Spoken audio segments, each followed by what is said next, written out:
की इस वीडियो में हम लोग कक्षा 12वीं की भौतिक विज्ञान के आंकिक प्रश्नों को हल कर रहे हैं। यह अध्याय 1 के सभी आंकिक प्रश्न हैं, जिसमें से आज हम लोग करने वाले हैं क्वेश्चन नंबर 13। और आपकी बुक में जो दिया होगा एनसीईआरटी की बुक है उसमें दिया होगा 1.18, यह आपकी बुक में दिया गया है। तो आइए इन क्वेश्चन में देखा जाए क्या कहा गया है। कहा गया कि चित्र में 3.14 में दर्शाए अनुसार 10 सेंटीमीटर भुजा के किसी वर्ग के 10 सेंटीमीटर भुजा के किसी वर्ग के केंद्र से ठीक 5 सेंटीमीटर पर, यह देखिए आपका एक वर्ग है, देख रहे हैं कि नहीं। इस वर्ग के केंद्र से 5 सेंटीमीटर की दूरी पर कोई 10 माइक्रोकूलाम का आवेश रखा गया है। कोई 10 माइक्रोकूलाम का क्या रखा गया है? आवेश रखा गया है। फिर पूछा जा रहा है इस वर्ग से गुजरने वाले वैद्युत फ्लक्स का परिणाम क्या होगा। यानी यह जो आप का वर्ग है 10 सेंटीमीटर भुजा का, इसके केंद्र से 5 सेंटीमीटर की दूरी पर जो 10 माइक्रोकूलाम का आवेश रखा गया है, उससे इस जो वर्ग बनेगा इससे कितना वैद्युत फ्लक्स गुजरेगा। तो आगे भी आपसे कुछ बताया गया संकेत में। कहा गया कि वर्ग को 10 सेंटीमीटर किनारे के किसी घन का एक फलक मानिए। यानी देखिए आपका जो यह आकृति है यह बंद आकृति नहीं है, खुली हुई आकृति है, और इसमें आपको वैद्युत फ्लक्स निकालना काफी कठिन पड़ सकता है और कठिन होता भी है। इसलिए हम लोग इसको क्या मानेंगे कि यह एक किसी घन की एक फलक है, क्योंकि घन की 6 सतह होती है, 6 फलक होती है। 6 की 6 फलक क्या होती हैं? आपस में बराबर होती हैं, या तो यह कह सकते हैं कि वह एक वर्ग के बराबर होती है, प्रत्येक फलक जो होती है उसकी। तो आप एक पहले घन बना लीजिए, तब आपको चित्र समझ में आएगा। हम लोग एक घन बनाते हैं 10 सेंटीमीटर भुजा का, ठीक है।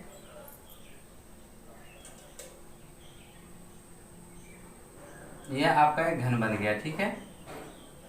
10 सेंटीमीटर भुजा का यह जो आपका एक घन बन गया है। क्लियर? तो अब देखिए यह जो भुजा होगी आपकी, यह भी टोटल कितनी होगी? 10 सेंटीमीटर। और यह भी भुजा जो होगी वह कितनी होगी? 10 सेंटीमीटर होगी। देख रहे हैं कि नहीं? जो कि आपके सामने चित्र बना हुआ है। और इसी के केंद्र से 5 सेंटीमीटर की दूरी पर, यहाँ जब हम लेके आएंगे 5 सेंटीमीटर की दूरी पर यहाँ केंद्र से, तो आपको यह पता होगा कि जब यहाँ से 5 सेंटीमीटर की दूरी यहाँ पर आएंगे तो यहाँ हम आ जाएंगे घन के केंद्र में। और घन के केंद्र पर अगर कोई आवेश है, अगर वहां से जब कोई वैद्युत फ्लक्स गुजरेगा या वहां से कोई वैद्युत बल रेखाएं गुजरेंगी, तो सभी फलकों से समान रूप से, सभी फलकों से क्या होंगी? समान रूप से गुजरेंगी। तो इस घन में कितनी फलक हो सकती हैं? एक फलक, दूसरी फलक, तीसरी फलक, चौथी फलक, और ये जो सामने का होगा 5वीं और पीछे का होगा कौन सी? 6वीं फलक। यानी टोटल 6 फलक होती हैं, और 6 के 6 जो होती हैं वह एक वर्ग के बराबर होती हैं। ये नीचे वाला भी देखेंगे तो एक वर्ग दिखेगा, यह वाला भी देखेंगे वर्ग दिखेगा, यह भी देखेंगे वर्ग दिखेगा, ऊपर देखेंगे तो भी वह क्या दिखेगा? एक वर्ग की भांति दिखेगा। या तो आप कह सकते हैं लीडो की गोटी जैसे आप ले सकते हैं। तो इसमें आपको यह आपके सामने वर्ग बना हुआ है, इसके केंद्र से 5 सेंटीमीटर की दूरी पर कोई बिंदु रखा हुआ है जिसका जो आवेश है -10 +10 माइक्रोकूलाम है। तो अब उस आवेश को हम लोग किसी घन के अंदर मान लेते हैं। तो लिखेंगे आगे हम लोग क्या लिखेंगे? कहेंगे माना। क्या लिखेंगे? माना। देखिए इसमें साफ साफ सीधे सीधे बताइए किसी घन की एक फलक मानिए, ठीक है। तो हम सब सीधे लिखेंगे 10 सेंटीमीटर भुजा का एक घन है जिसके केंद्र पर कितना आवेश रखा जाएगा? 10 माइक्रोकूलाम। कितना? 10 माइक्रोकूलाम हम रखेंगे। इसके केंद्र पर 10 माइक्रोकूलाम का आवेश स्थित है। अब उसके बाद हम क्या लिखेंगे? जब केंद्र पर स्थित है तब हम यह देखेंगे कि वहां से गुजरने वाला वैद्युत फ्लक्स कितना होगा। जब वहां पे रखेंगे केंद्र पर, यहाँ पर जब रखा जाएगा तो यहाँ से गुजरने वाला वैद्युत फ्लक्स निकालेंगे। तो लिखेंगे कि केंद्र से स्थित है, लेकिन केंद्र से गुजरने वाला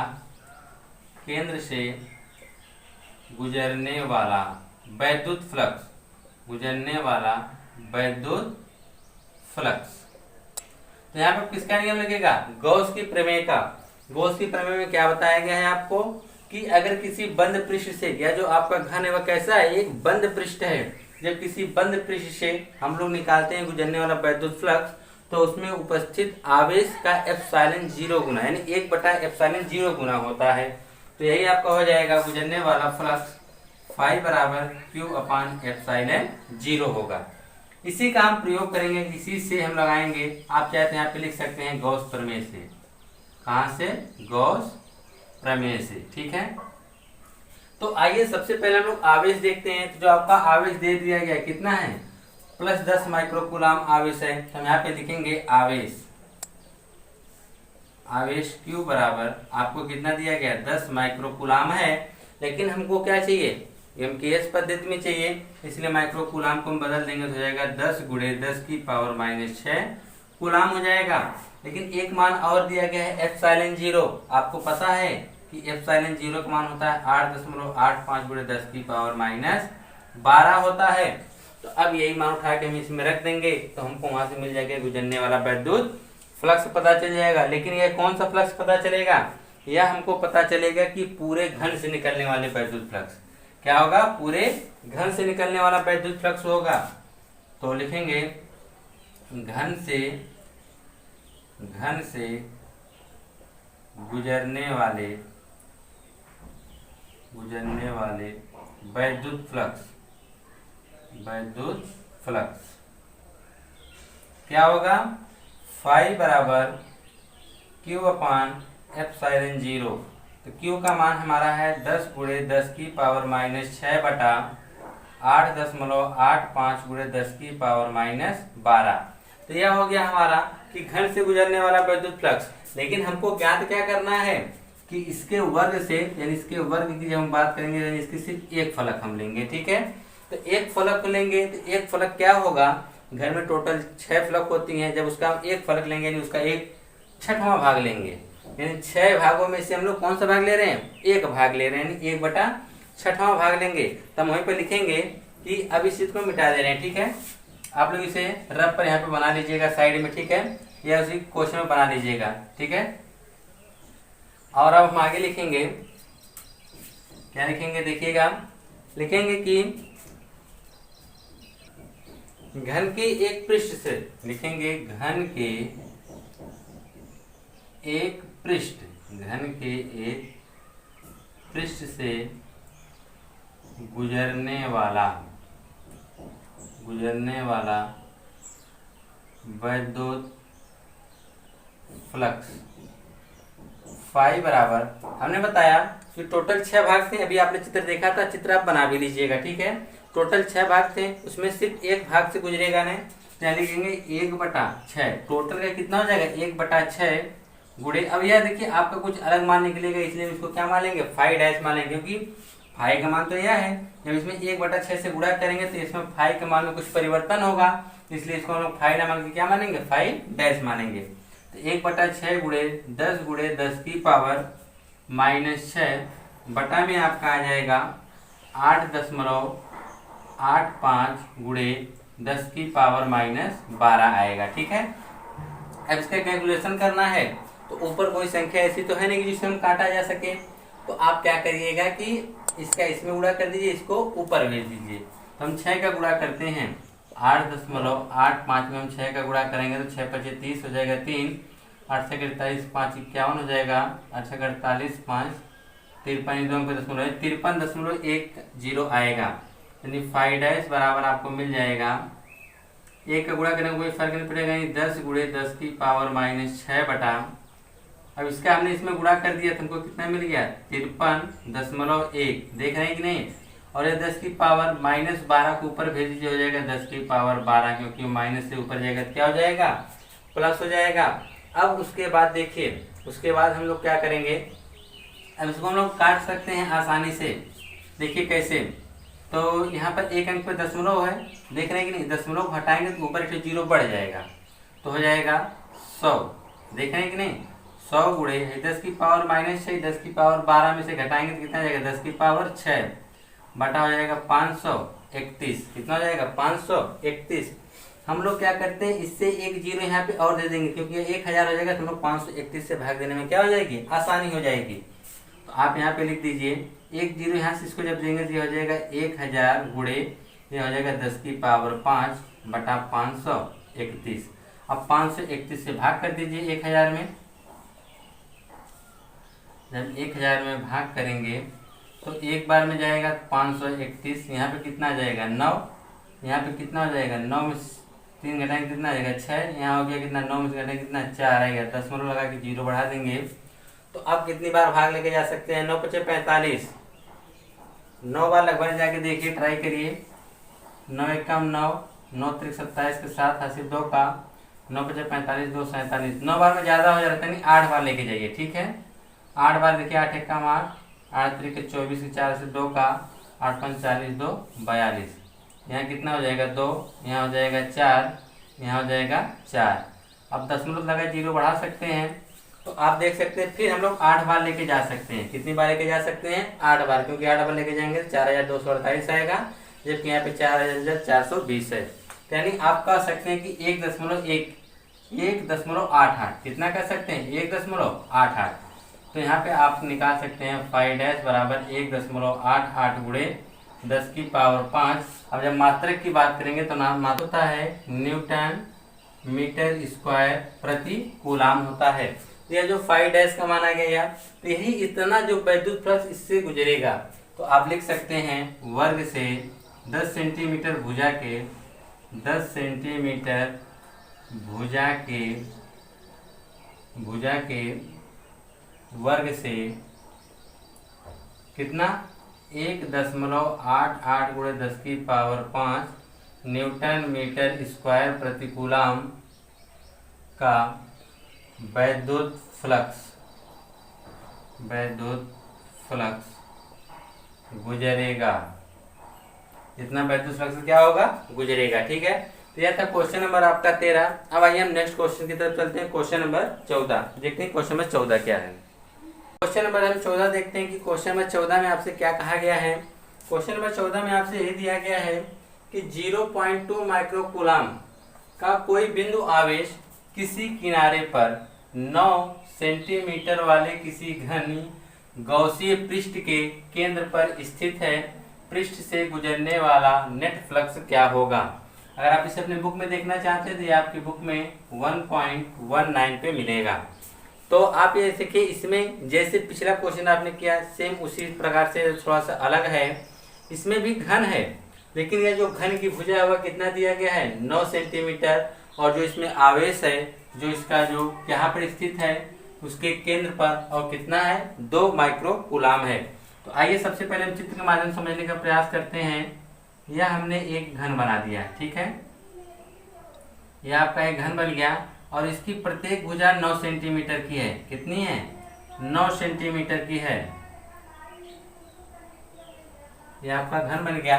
देखिए कहा है ना, किसी बिंदु आवेश किसी किनारे पर 9 सेंटीमीटर किनारे वाले किसी, यानी ये जो सब भुजा कितनी कितनी की है 9 सेंटीमीटर, यह भी कितना है 9 सेंटीमीटर का है, ठीक है। तो इसी के केंद्र पर, यानी यह जो आपका केंद्र है यहीं पर कितना स्थित है 2 माइक्रो कूलाम। 2 माइक्रो कूलाम का कोई आवेश स्थित है, तो बताना है कि इस घन से कितना विद्युत फ्लक्स गुजरेगा। तो आप लिख सकते हैं 9 सेंटीमीटर, यह आपका आंसर होगा, ठीक है। 9 सेंटीमीटर भुजा वाले घन के केंद्र पर 2 माइक्रो कूलाम का आवेश स्थित होने के कारण घन से गुजरने वाला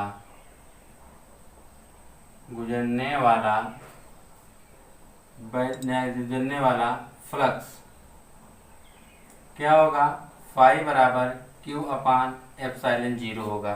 क्यों, क्योंकि वही सवाल है पिछले वाला कि जब किसी बंद पृष्ठ से गुजरेगा तो हम किसका नियम लगाएंगे, गॉस की प्रमेय का। तो हो जाएगा Q अपान एप्सिलॉन 0 से, ठीक है। तो आप आवेश निकाल लीजिए।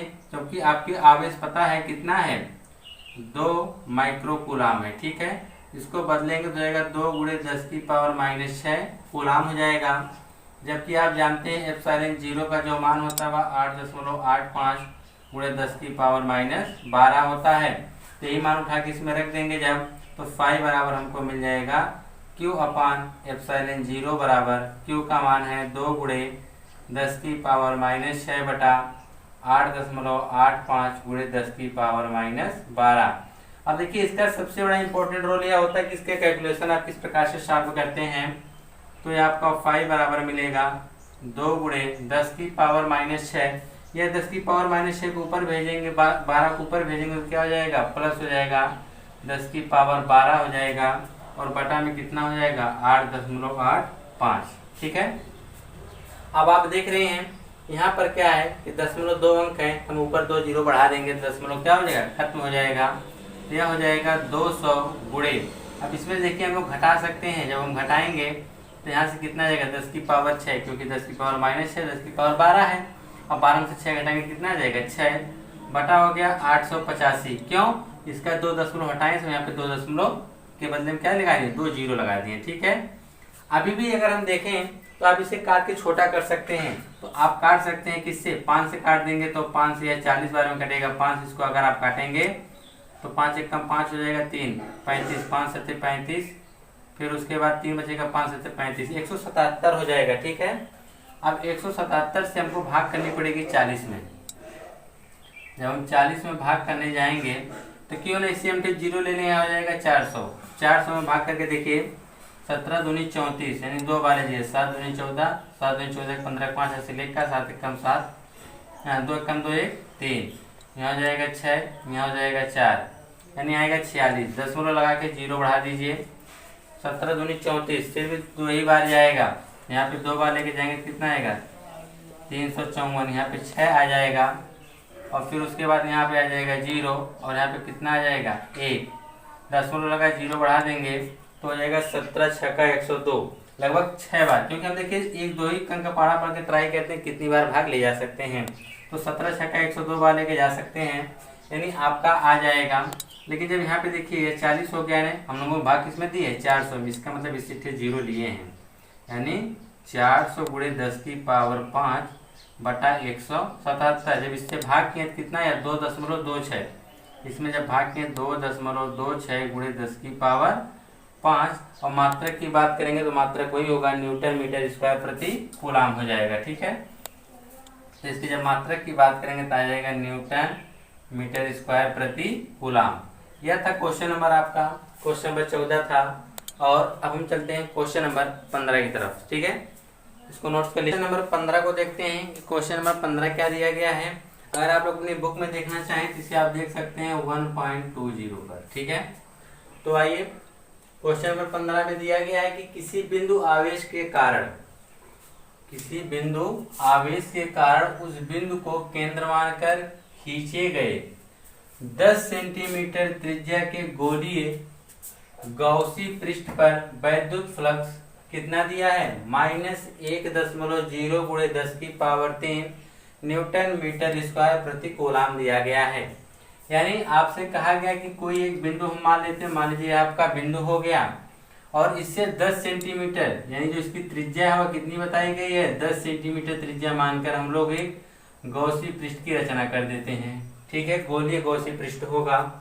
तो आपको इसमें बताया गया है कि इसमें से जो गुजरने वाला वैद्युत फ्लक्स है आपको यहाँ पे दिया गया है कि वैद्युत फ्लक्स का मान आपको बता दिया गया है कि जो वैद्युत फ्लक्स गुजरेगा इसमें से वो फाई बराबर -1.0 × 10⁻³ न्यूटन मीटर स्क्वायर प्रति कूलाम, इतना फ्लक्स इस गॉसीय जो गोलीय पृष्ठ है इससे गुजर रहा है। अब आपसे कहा गया है, क्या इसकी पहली शर्त इसमें बताया गया है कि यदि गॉसीय पृष्ठ की त्रिज्या दोगुनी कर दी जाए, यानी ये जो आपका गॉसी पृष्ठ की त्रिज्या देख रहे हैं, इस त्रिज्या को दोगुनी का मतलब 10 सेंटीमीटर की बजाय इसको 20 सेंटीमीटर कर दिया जाए, तब इस पृष्ठ से कितना वैद्युत फ्लक्स गुजरेगा। तो आप लोग जानते हैं कि वैद्युत फ्लक्स और आवेश, यानी जो यहाँ पे कोई भी आवेश स्थित होगा तभी तो उसमें से वैद्युत फ्लक्स गुजरेगा। तो वैद्युत फ्लक्स फाई बराबर क्या होता है, Q अपान एप्सिलॉन 0 होता है। जबकि आप जानते हैं तो वैद्युत फ्लक्स का मान होता है Q, जो होता है कि जो आवेश उपस्थित होता है। तो या इसमें देखेंगे कि जो आवेश होगा और यहाँ फ्लक्स है, लेकिन इसमें एक चीज आप ये भी देख सकते हैं, क्या इसमें कहीं पर इसकी त्रिज्या इसमें आई है क्या, त्रिज्या का कोई मान यहाँ पर निर्धारित किया गया, कोई त्रिज्या का मान निकलता है, त्रिज्या का मान कोई नहीं निकलता है। क्यों? क्योंकि यह जो होता है निर्भर करता है उसके आवेश पर, क्योंकि एप्सिलॉन 0 तो एक निश्चित मान होता है। वैद्युत फ्लक्स जो होगा वह किसके ऊपर निर्भर करेगा, आवेश के ऊपर। अब जितना आवेश 10 सेंटीमीटर की त्रिज्या में रहेगा उतना ही आवेश तो 20 सेंटीमीटर की त्रिज्या वाले भी किसमें, गोलीय गौसी पृष्ठ में होगा। आवेश तो नहीं बदल रहा है, भले त्रिज्या बदल रही है, लेकिन जब त्रिज्या बदल रही है तो देखेंगे इस फार्मूले में कि त्रिज्या का कोई मान इसमें रखा नहीं जाता, ना ही कोई त्रिज्या की इसमें कोई महत्व दिखाता है। तो आप चाहे इसकी त्रिज्या 10 सेंटीमीटर बजाय 20 सेंटीमीटर 30 सेंटीमीटर कर दीजिए, फिर भी इसके वैद्युत फ्लक्स में कोई मान परिवर्तन नहीं होगा। परिवर्तन कब होगा, जब तक इसके आवेश में कोई परिवर्तन ना हो तब तक या इसके जो वैद्युत फ्लक्स में कोई परिवर्तन नहीं होगा। क्यों? क्योंकि जो वैद्युत फ्लक्स वो किसके ऊपर निर्भर करता है, आवेश के ऊपर निर्भर करता है। तो आप इसमें एक चीज लिख सकते हैं, क्या लिखेंगे, लिखेंगे वैद्युत फ्लक्स, वैद्युत फ्लक्स आवेश के ऊपर, आवेश Q के ऊपर निर्भर करता है। किसके ऊपर निर्भर करता है, आवेश के ऊपर। क्यों? क्योंकि आपने भी देखा फाई बराबर क्या होता है, Q अपान एप्सिलॉन 0। एप्सिलॉन 0 का मान तो निश्चित होता है, अगर Q का मान घटेगा बढ़ेगा तभी तो वैद्युत फ्लक्स में परिवर्तन होगा। जब यहाँ पे कोई त्रिज्या को घटाने बढ़ाने से वैद्युत फ्लक्स में कोई परिवर्तन नहीं होगा। तो वही यहाँ पे लिखा है वैद्युत फ्लक्स आवेश Q के ऊपर निर्भर करता है। ठीक है, फिर हम लिखेंगे, अब उसके बाद हम लिख सकते हैं कि त्रिज्या पर नहीं, त्रिज्या पर नहीं, गौसी पृष्ठ की त्रिज्या पर नहीं, लिख दीजिए पृष्ठ की त्रिज्या पर नहीं, या गोलीय क्या लिख सकते हैं, गोलीय गौसी पृष्ठ की त्रिज्या पर नहीं, त्रिज्या पर नहीं। ठीक है, त्रिज्या पर निर्भर नहीं करता है। यदि पृष्ठ की त्रिज्या कितनी गुनी करने के लिए कहा गया, 2 गुनी, पृष्ठ की त्रिज्या 2 गुनी कर दी जाए तो वैद्युत फ्लक्स पर, वैद्युत फ्लक्स के मान में, वैद्युत फ्लक्स के मान में कोई परिवर्तन नहीं होगा, कोई परिवर्तन नहीं होगा।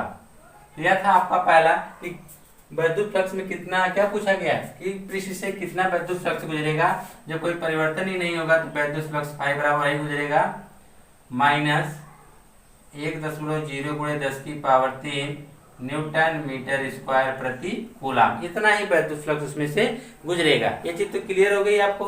लेकिन दूसरा पूछा गया कि बिंदु आवेश का मान क्या होगा।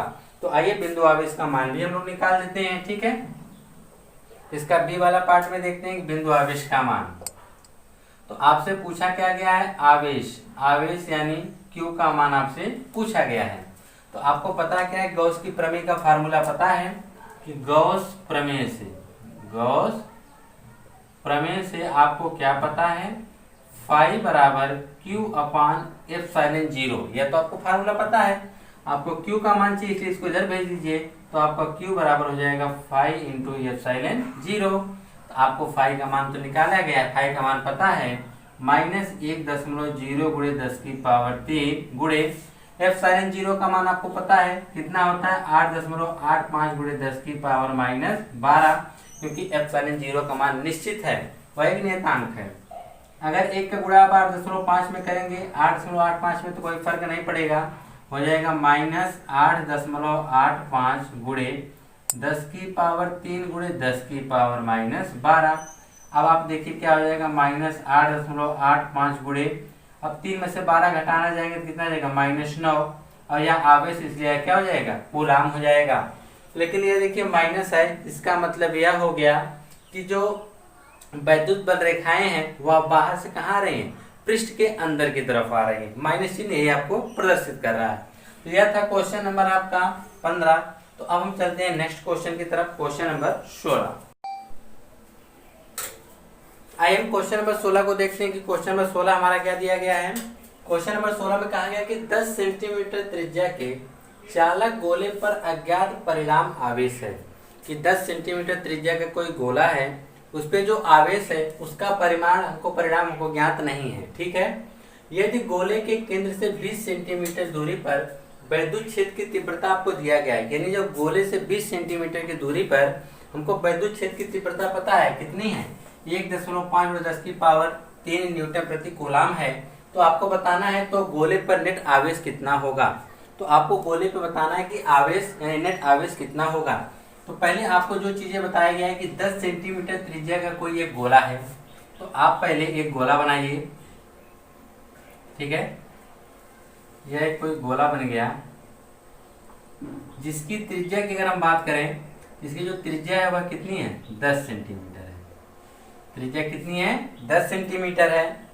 लेकिन इसमें और भी एक चीज कहा गया है, यदि गोले के केंद्र से 20 सेंटीमीटर दूरी पर, यानी ये जो गोले का केंद्र है इससे कितनी दूरी पर, 20 सेंटीमीटर दूरी पर। ठीक है ना, 20 सेंटीमीटर दूरी पर वैद्युत क्षेत्र जो है वह कितना है, 1.5×10⁻³ न्यूटन प्रति कूलाम है।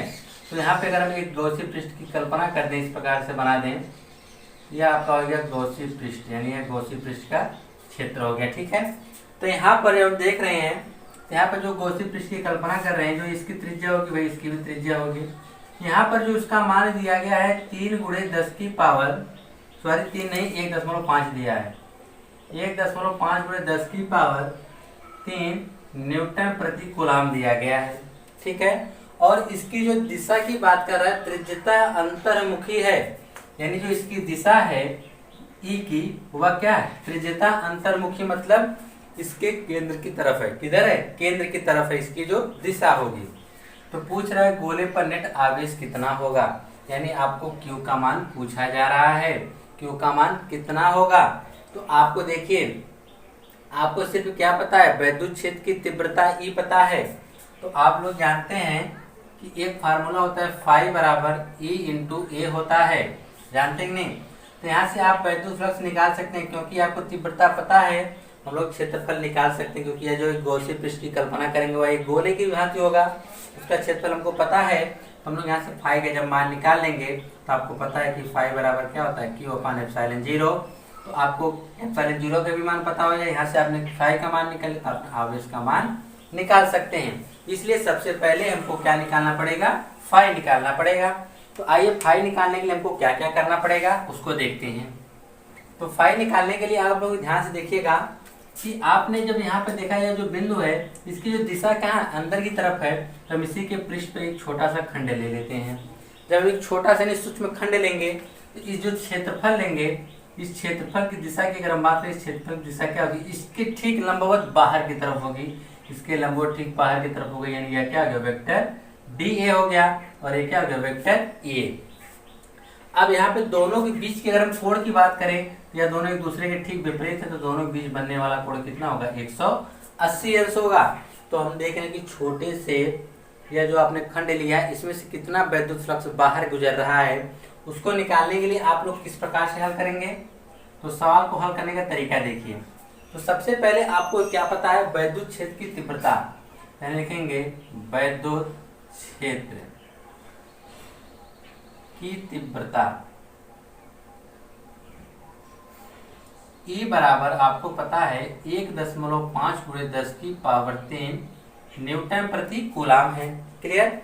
लेकिन आपको निकालना क्या है, आपको निकालना है वैद्युत फ्लक्स निकालना है। तो वैद्युत फ्लक्स निकालने के लिए आप लोग जानते हैं कि जब वैद्युत फ्लक्स क्या होता है, फाई बराबर क्या होता है, vector D into vector A होता है। ठीक है।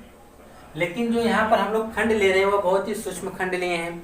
जब सूक्ष्म खंड लिए हैं तो यहाँ पे हमारा क्या लग जाएगा, D फाई लग जाएगा। जब हम इसका वेक्टर तोड़ेंगे तो हमारा क्या आ जाएगा, हो जाएगा वेक्टर ई इंटू ए कॉस थीटा हो जाएगा। क्या हो जाएगा? ई इंटू ए कॉस थीटा हो जाएगा। तो यह हमारा हो गया। लेकिन हमको पता चला है कि थीटा बराबर कितना है? 180 अंश है। तो आप यहाँ पे रख सकते हैं थीटा बराबर 180 अंश। थीटा बराबर कितना? 180 अंश। तो डी फाई बराबर आपको मिलेगा ई इंटू ए कॉस 180 अंश। तो आप जानिएगा कॉस 180 अंश का मान कितना होता है? -1 होता है। तो डी फाई बराबर हो जाएगा ई इंटू ए गुणे कॉस 180 अंश का मान कितना हो जाएगा? -1 होगा। कितना होगा? -1 होगा। अब उसके बाद -1 का गुणा करेंगे तो क्या हमको प्राप्त होगा? डी फाई बराबर माइनस ई इंटू ए प्राप्त हो जाएगा। तो यह तो था हमारा कि इस छोटे से खंड के द्वारा गुजरने वाला वैद्युत फ्लक्स। लेकिन हमको देखिए निकालना है कि पूरे पृष्ठ से कितना वैद्युत फ्लक्स गुजर रहा है। उसके लिए हम दोनों पक्षों का समाकलन कर देंगे। लिखेंगे क्या लिखेंगे? लिखेंगे पूरे पृष्ठ से गुजरने वाला वैद्युत फ्लक्स। तो हमारा क्या होगा? तो दोनों पक्षों को हम क्या कर देंगे? समाकलन कर देंगे। तो हो जाएगा डी फाई बराबर सिग्मा समाकलन ए इंटू ए, यही होगा। तो आपको पता है कि ई का एक मान निश्चित मान है, तो वह क्या हो जाएगा? बाहर निकल जाएगा। तो हम इसको मिटा दे रहे हैं, ठीक है। आप लोग इसका चित्र बना सकते हैं, ठीक है। इसका आप लोग चित्र बना लीजिएगा वीडियो को रोक कर। तो अब उसके बाद देखिए हम इसका जब यह बाहर आ जाएगा और इसका जब हम समाकलन करेंगे, ये डी फाई से पूरा क्या हो जाएगा? फाई हो जाएगा। फाई बराबर ई बाहर आ जाएगा तो जाएगा माइनस ई समाकलन ऑफ ए, यानी ए का समाकलन। ए देखिए आपका क्या था? अभी यह गोलीय गोसी पृष्ठ था न, तो इसलिए ए का जो हमारा जो फार्मूला हो जाएगा वह क्या हो जाएगा? ए बराबर हम लिख सकते हैं कि ए बराबर 4 पाई आर स्क्वायर, क्योंकि वह उसका पृष्ठीय क्षेत्रफल होगा। गोला था जो क्षेत्रफल होगा हमारा, वो गोले का क्षेत्रफल कितना होता है? 4 पाई आर स्क्वायर होता है। तो आप लिख सकते हैं गोलीय पृष्ठ का जो क्षेत्रफल होता है, यहाँ पे आप लिख दीजिए छोटा सा गोलीय पृष्ठ का क्षेत्रफल। क्या लिखेंगे? गोलीय पृष्ठ का क्षेत्रफल ए बराबर 4 पाई आर स्क्वायर। समझ रहे हैं कि नहीं? तो जब यहाँ पर रख देंगे तो फाई बराबर माइनस ए इंटू, अब इसका समाकलन हटेगा तो क्या लग जाएगा? 4 पाई आर स्क्वायर, यानी आपको पूरे पृष्ठ से निकल जाएगा। लेकिन आप लोग एक चीज और जानते हैं कि पूरे पृष्ठ से गुजरने वाला वैद्युत फ्लक्स कितना आ गया? Minus e into 4 pi r square, या पूरे पृष्ठ से इतना वैद्युत फ्लक्स निकलेगा। लेकिन आप लोग जानते हैं गॉस प्रमेय से चाहे जिसे समीकरण नंबर 1 बना के छोड़ दीजिएगा। गॉस प्रमेय से आपको पता है फाई बराबर क्यू अपान एप्सिलॉन 0 होता है। तो हमको क्या चाहिए? हमको निकालना क्या? याद रखिएगा हमको क्या चाहिए? आवेश। तो आप देखिए फाई बराबर क्या रख सकते हैं? क्यू अपान एप्सिलॉन 0 रख सकते हैं कि नहीं? तो हम यहाँ पे वही रख देंगे गॉस प्रमेय से ही, इसको हटा दीजिए, ठीक है। फाई बराबर इसी जाएगी क्यू अपान एप्सिलॉन 0 बराबर minus e into 4 pi r square. आपको क्यू का मान चाहिए, एप्सिलॉन 0 किधर भेज दीजिए, तो क्यू बराबर आ जाएगा minus e into 4 pi r square गुणे एप्सिलॉन 0।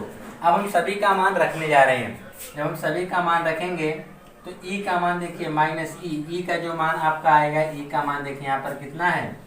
1.5 गुणे 10 की पावर 3 गुणे 4 गुणे पाई का मान देखिए, पाई का मान हम 22/7 भी रख सकते हैं, 3.14 भी रख सकते हैं। यहाँ पे हम लोग 3.14 रखेंगे। अब रह गया आर स्क्वायर, जो त्रिज्या कितनी थी? 20 सेंटीमीटर था ने। तो आप यहाँ पे लिख भी सकते हैं त्रिज्या आप लोग जानते हैं यहाँ पे कितना था त्रिज्या। अगर हम बात करें तो त्रिज्या आर बराबर कितना दिया गया था? 20 सेंटीमीटर। तो जब 20 सेंटीमीटर था तो इसको मीटर में जब हम कन्वर्ट करेंगे तो क्या आएगा? इसको रफली समझ सकते हैं। 20 सेंटीमीटर है, इसको बदलने के लिए हम क्या करेंगे? 20 गुणे 10 की पावर -2 करेंगे, यही करेंगे ना। और 10 की पावर 2 का मतलब क्या? यहाँ पे 10 की पावर तो 1 खुद है, यानी इसको लिख सकते हैं 2 गुणे 10 की पावर 1 गुणे 10 की पावर -2। जब हम गुणा करेंगे इसकी 10 की पावर क्या आ जाएगा? 10 की पावर -1 आ जाएगा। देख रहे हैं कि नहीं? तो आप यहाँ पे लिख सकते हैं 2 गुणे 10 की पावर -1 मीटर। क्या लिख सकते हैं? 10 की पावर 2 गुणे 10 की पावर माइनस 1 मीटर कर सकते हैं। तो गुणे हो जाएगा 2 गुणे 10 की पावर माइनस 1 का स्क्वायर हो जाएगा। गुणे एप्सिलॉन 0 का मान होता है 8.85 गुणे 10 की पावर माइनस 12। कैलकुलेशन बड़ा होगा तो उससे आप लोग डरिएगा मत, बस केवल आप लोग समझते रहिए कि कौन सा मान किस प्रकार से रखा जा रहा है। तो आइए सभी मानों को हम लोग देखते हैं ध्यानपूर्वक से कि किसको किस प्रकार से रखा गया है। चलिए देखिए, आपको यहाँ तक तो समझ में आ रहा होगा कि फाइव बराबर माइनस ए इंटू ए आया। ए बराबर हम लोग कहाँ से रखें, क्योंकि इसके ए का जब हम समाकलन करेंगे तो पूरे पृष्ठ का हमको क्षेत्रफल निकालना पड़ेगा। तो पूरे पृष्ठ का क्षेत्रफल निकालने के लिए हम लोग क्या करेंगे, 4 पाई आर स्क्वायर हो जाएगा। तो 4 पाई आर स्क्वायर हो जाएगा तो हमारा फाइव बराबर क्या मिलेगा, माइनस ए इंटू इसका समाकलन करने पर क्या है 4 पाई आर स्क्वायर आ गया। लेकिन आपको पता है कि फाइव बराबर क्या होता है, क्यू अपान एप्सिलॉन 0 होता है। आपको तो आवेश चाहिए ना, इसलिए फाइव बराबर क्यू अपान एप्सिलॉन 0 को आपने यहाँ पे रख दिया बराबर minus e into 4a minus 4 pi r square हो गया। तो क्यू बराबर आपका देखिए एप्सिलॉन 0 को उधर जब आप भेजेंगे इधर बटा उधर जाकर क्या हो जाएगा, गुणा हो जाएगा। Minus e into 4 pi r square गुणे एप्सिलॉन 0 हो गया। तो ई का मान देखिए पहले आपको कितना रखा गया था, ई का मान 1.5 गुणे 10 की पावर 3 है गुणे 4 हो गया। पाई का मान 3.14 होता है आर स्क्वायर। तो आर का मान देखिए हम लोग निकाले, त्रिज्या आर बराबर कितना दिया गया था 20 सेंटीमीटर। तो 20 सेंटीमीटर को जो हम लोग चेंज किए तो 20 गुणे देखिए 20 सेंटीमीटर को हम लोग चेंज करेंगे तो 20 गुणे 10 की पावर माइनस 2 करेंगे तो मीटर में बदल जाएगा। तो 20 को हम लोग क्या लिख सकते हैं 2 गुणे 10, तो 10 को हम लोग चाहे 10 की पावर 1 भी लिख सकते हैं गुणे 10 की पावर माइनस 2। इसको जब हल करेंगे तो क्या आएगा 10 की पावर माइनस 1, यानी 20 सेंटीमीटर को हम लिख सकते हैं 2 गुणे 10 की पावर माइनस 1। तो वही आर का मान जो था हमने लिखेंगे 2 गुणे 10 की पावर माइनस 1, इसका स्क्वायर तो हमने इसका भी स्क्वायर कर दिया गुणे आर। यहाँ पे एप्सिलॉन 0 का मान होता है 8.85 गुणे 10 की पावर माइनस 12 होता है। ठीक है, अब इसके बाद देखिए सभी मानों को तो हमने रख दिया। अब आप लोग डर रहे होंगे कि इतना बड़ा कैलकुलेशन कैसे होगा, देखिए बहुत ही आसानी से होगा। ठीक है, इसको आप ध्यानपूर्वक देखते रहिए यहाँ पर बोर्ड पर किस प्रकार से कैलकुलेशन किया जाता है इसका। पहले हम क्या करेंगे, देखिए माइनस 1.5 का हम 4 में गुणा करेंगे तो आप जानिएंगे। तो यह माइनस 1.5 जब हम 4 गुणा करेंगे तो इसका गुणा करने पे आपको आएगा 6। ठीक है, 1.5 चौके 6 होता है। यहाँ पर आपको मिलेगा बराबर 6 गुणे, इन दोनों को हमने गुणा कर दिया। अब हमारे के पास क्या है 3.14 गुणे 3.14 गुणे। अब इसका स्क्वायर करेंगे तो 2 का स्क्वायर करेंगे तो कितना आएगा 4 गुणे 10 की पावर माइनस 1 का स्क्वायर करेंगे तो आएगा 10 की पावर माइनस 2। आपने इसका भी काम खत्म कर दिया।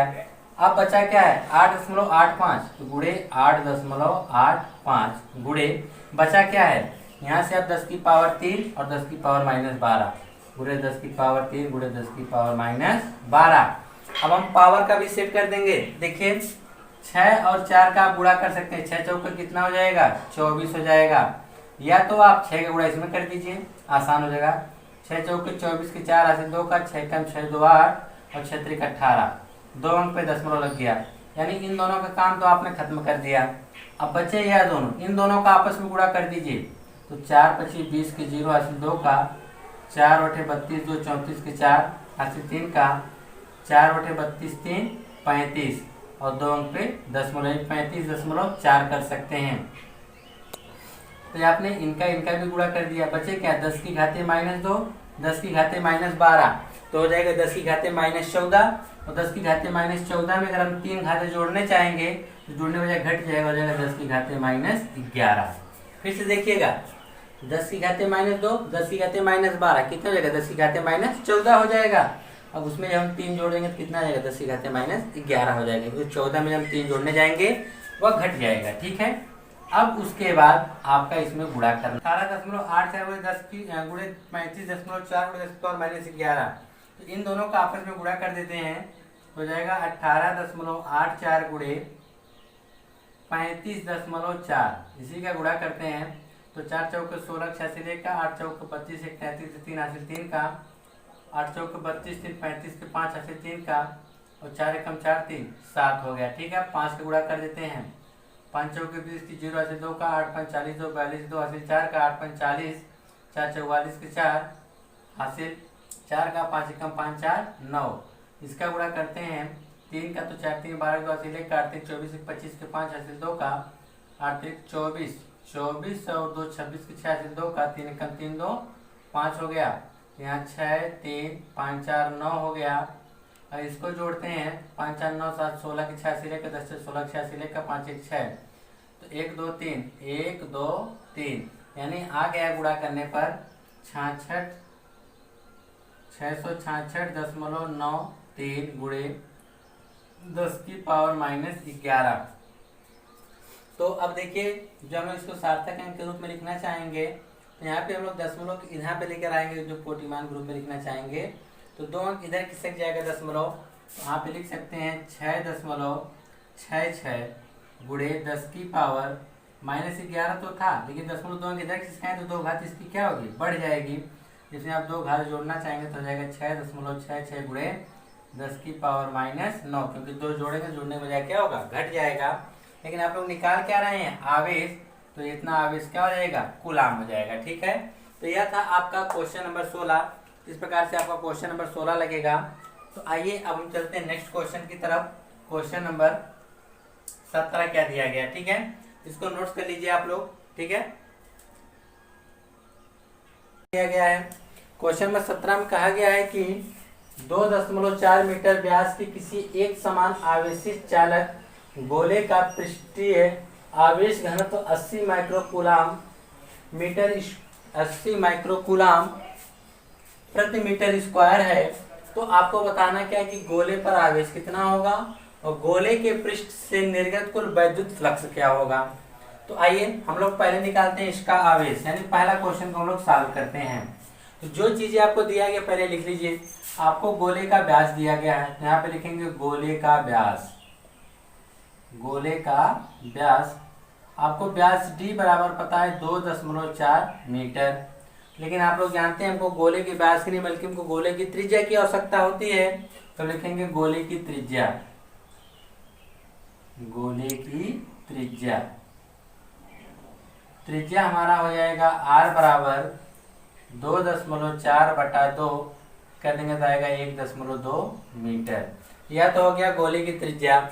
और दिया है पृष्ठीय आवेश घनत्व दिया है। पृष्ठीय आवेश घनत्व यानी आवेश घनत्व को हम लोग किससे व्यक्त करते हैं, आवेश घनत्व आपका होता है सिग्मा। सिग्मा बराबर कितना दिया, 80 माइक्रोकूलाम प्रति मीटर स्क्वायर है। इसको लिख सकते हैं 80 गुणे 10 की पावर -6 कूलाम प्रति मीटर स्क्वायर। तो आपसे पूछा क्या गया है, पहले में गोले पर आवेश यानी आपको आवेश यानी Q का मान ज्ञात करना है।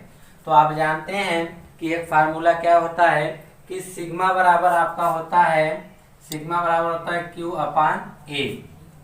A जो होता है पृष्ठ का क्षेत्रफल होता है, तो यहाँ पर पृष्ठीय कैसा है, गोले का है। तो आप लिख सकते हैं कि गोले का पृष्ठीय क्षेत्रफल, गोले का पृष्ठीय क्षेत्रफल A बराबर क्या होगा, 4πr² होगा। क्या होगा, 4πr² होगा। यही मान उठा के इसमें आप रख देते हैं तो सिग्मा बराबर आपको मिल जाएगा Q/1 जो है कितना रखेंगे, 4πr²। लेकिन आपको चाहिए क्या, आपको आवेश चाहिए ना, इसलिए इसको इधर हम भेजेंगे, इसमें आके क्या हो जाएगा, गुणा हो जाएगा।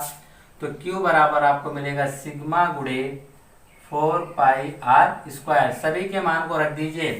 तो सिग्मा का जो मान आपका आया है 80 गुणे 10 की पावर -6 गुणे 4 गुणे पाई का मान 3.14 गुणे आपने आर का मान कितना आया है 1.2 का स्क्वायर, इसलिए 1.2 दो बार हम लिखेंगे। तो चलिए अब हम गुणा करते हैं। तो गुणा करने के लिए आप लोग ज्यादा परेशान ना हुआ करिए। इसका गुणा आप 4 में कर दीजिए तो 8 चौके 32 होता नहीं 320 हो जाएगा। आपने इसका गुणा कर दिया तो आया 320 गुणे 3.14 बचा हुआ है गुणे।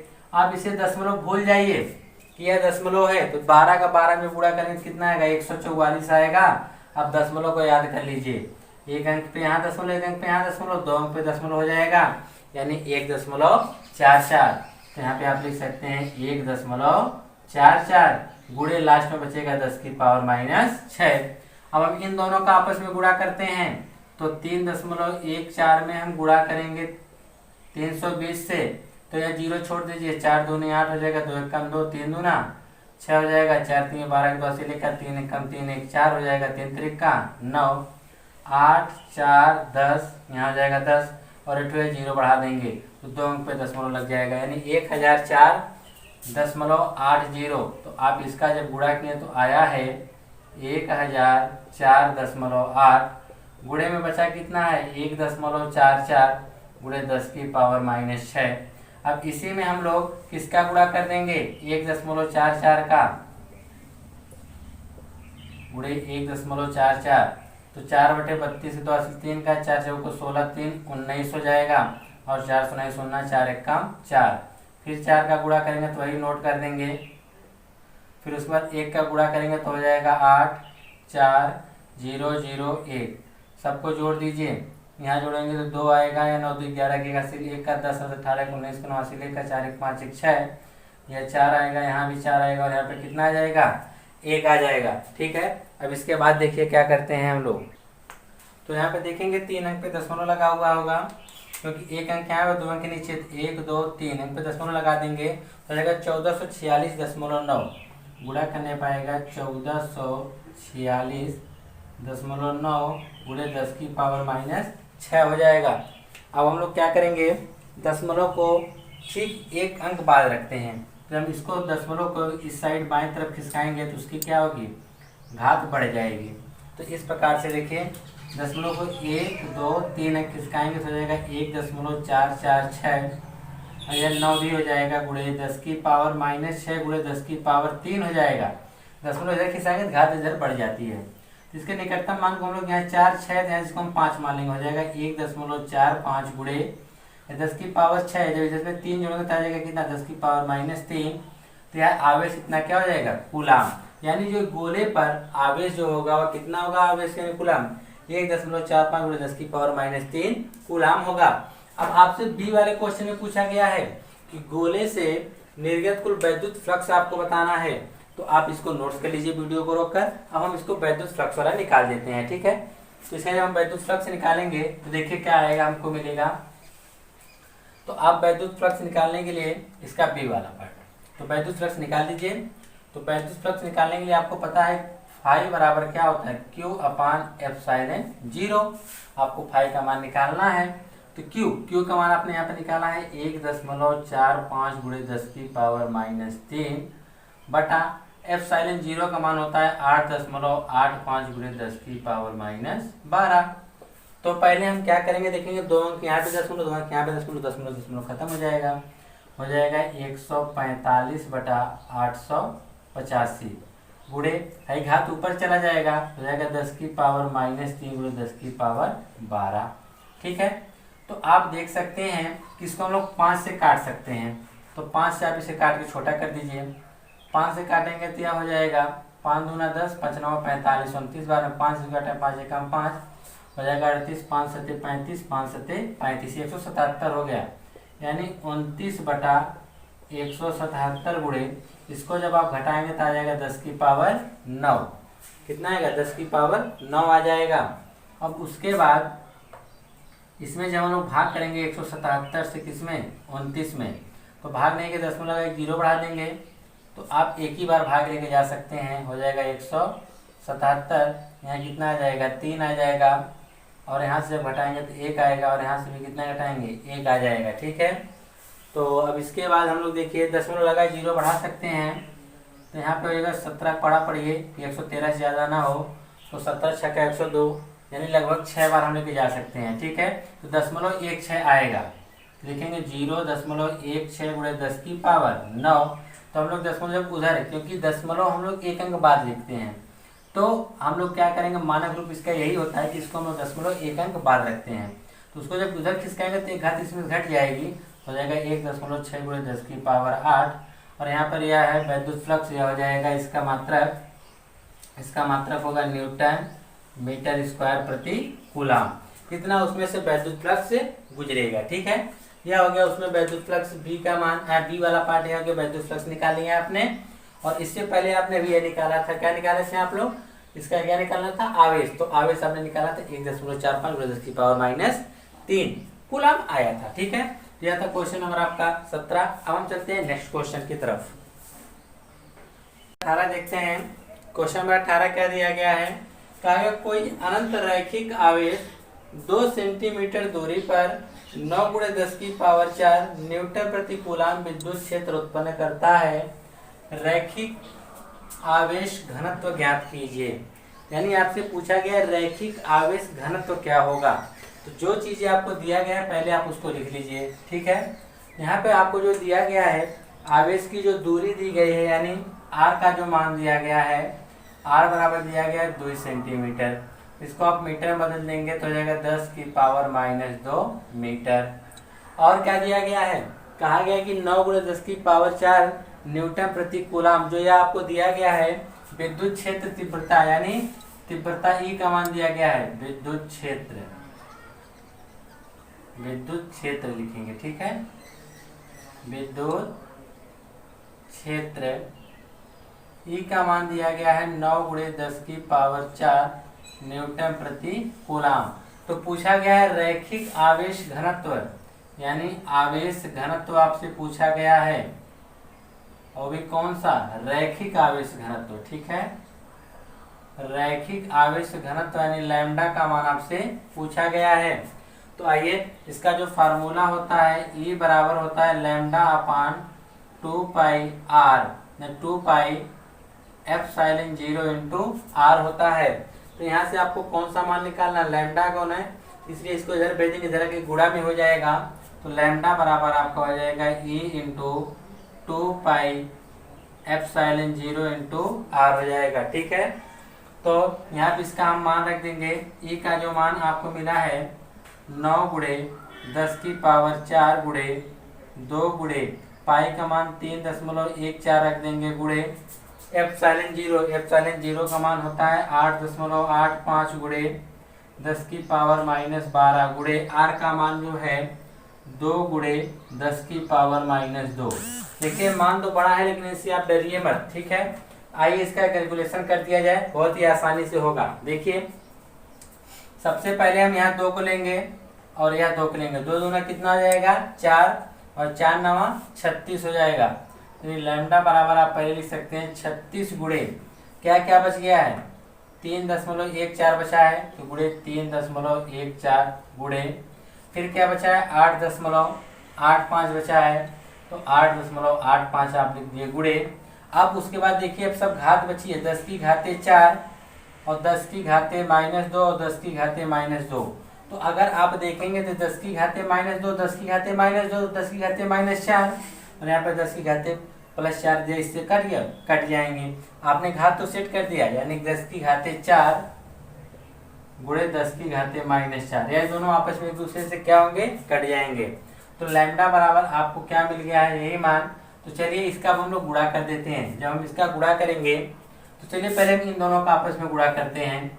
तो 8.85 गुणे 3.14 का हम गुणा करते हैं।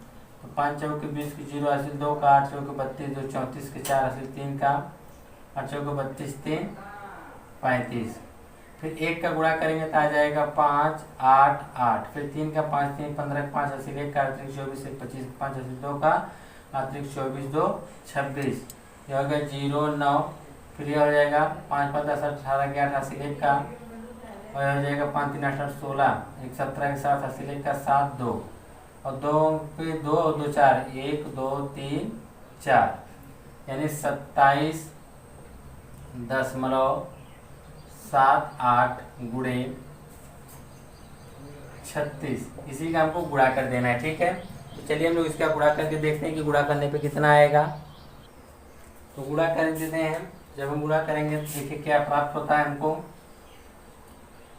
और एक चीज, हाँ देखिए एक चीज छूट गया है। क्या छूट गया है, आप लोग देखेंगे जब यहाँ पर ये 2 नहीं बल्कि इसकी 8.85 गुणे 10⁻12 होता है।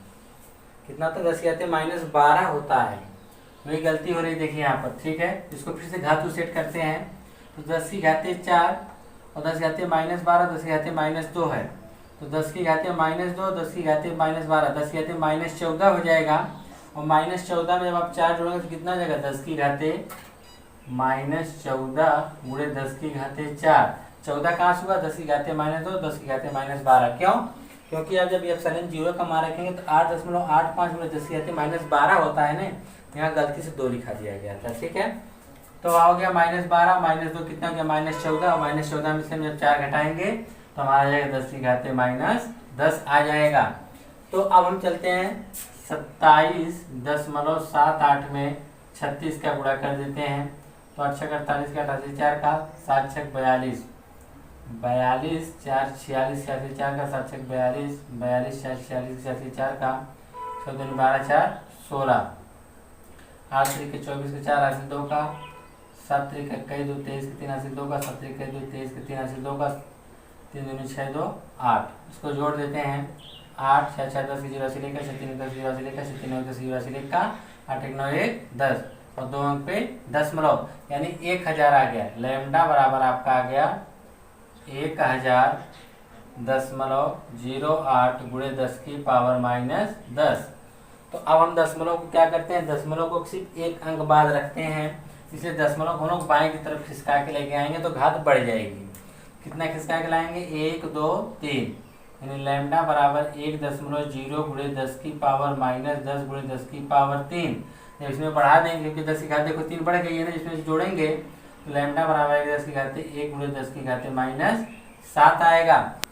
तो इसके जो मात्रक की बात अगर हम करेंगे, इसका मात्रक होगा कूलाम प्रति मीटर हो जाएगा। ठीक है, तो यह था क्वेश्चन नंबर 18 और इसी के साथ आपके पहले अध्याय का सब न्यूमेरिकल समाप्त होता है। अब हम आपसे मिलेंगे अगले वीडियो में अगले नए चैप्टर के साथ। ठीक है, तो इसे आप लोग सब सवालों को लगाइए, इसको रिपीट करिएगा और अगर कोई समस्या आती है कमेंट बॉक्स में जरूर लिखिएगा, हम उसको आपको बताने का प्रयास जरूर करेंगे।